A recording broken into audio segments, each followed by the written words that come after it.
Hi, Bob Byman here. Today I'm going to start one of my poignant commentaries regarding the 4 majors that will be played in 2011.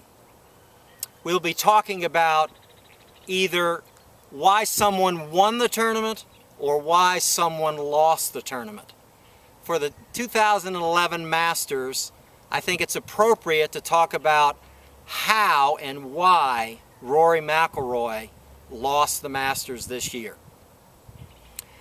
Look, Rory McIlroy is one of the few highly gifted young players. These guys come about once every generation, but they still have to do the fundamentals in order to win majors.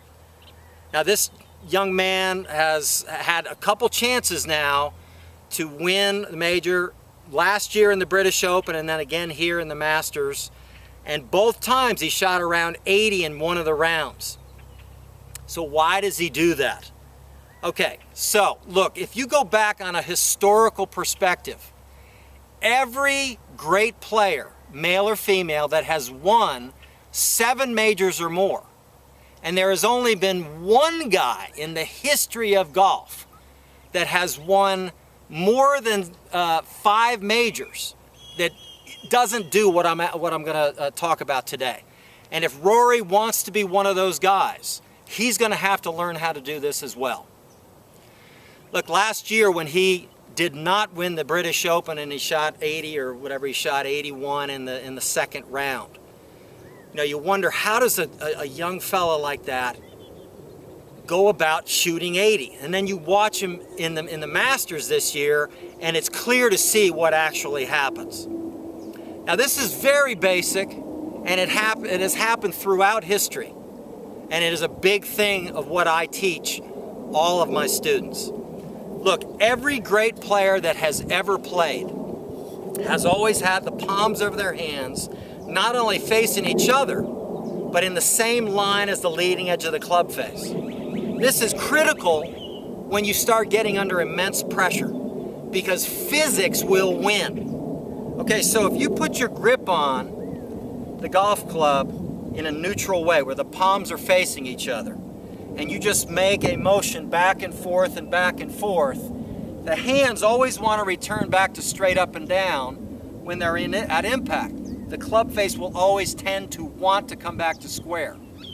Now, Rory, at this point in his career, has a rotated left hand. It's stronger than neutral. His right hand is nearly as strong, not quite.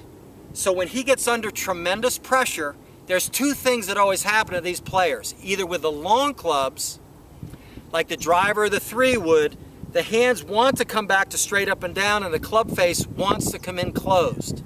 Now, he did that on 10 off the tee. He did that on 10 on his 3rd shot with his 3-wood. The other thing that happens to these players is that if they're able to get their driver and their longer clubs forward, then very often they start de-lofting the club a bit with their shorter irons, and they can't control the distance. Rory was able to do that with his irons, but his long clubs, a major championship, you cannot hit 1, you can't hit 2, obviously, duck hooks in a Masters or other majors and win the tournament. The other thing of great importance, and this is, I really have never seen this commented on, the guys that have been the greatest players of all time, the males and females that have dominated the sport in their prime, had the palms facing each other with the club face, and then when they putted, the palms of their hands were basically with the putter face as well. Now, these young fellas that grip strongly hit thousands and thousands and thousands of balls, hundreds of thousands. With a club face, they want to come in square, so their hands are used to being rotated this way when they come into square. Then they put their grips on so it's neutral, and then they come into impact, and their hands want to flip a little bit this way, or they want to go a little bit that way, and all of a sudden they cannot make a short putt. That was the most evident thing in Rory's game. I mean, this guy, he could not make a putt inside of 4 feet. It was very difficult to watch. This young man has immense talent. He'll be back, regardless if he makes these changes, he'll be back and he'll probably win a major or two in his career. But he's a special enough player, if he takes this advice, then he has the chance to be a 5 to 10 major winner.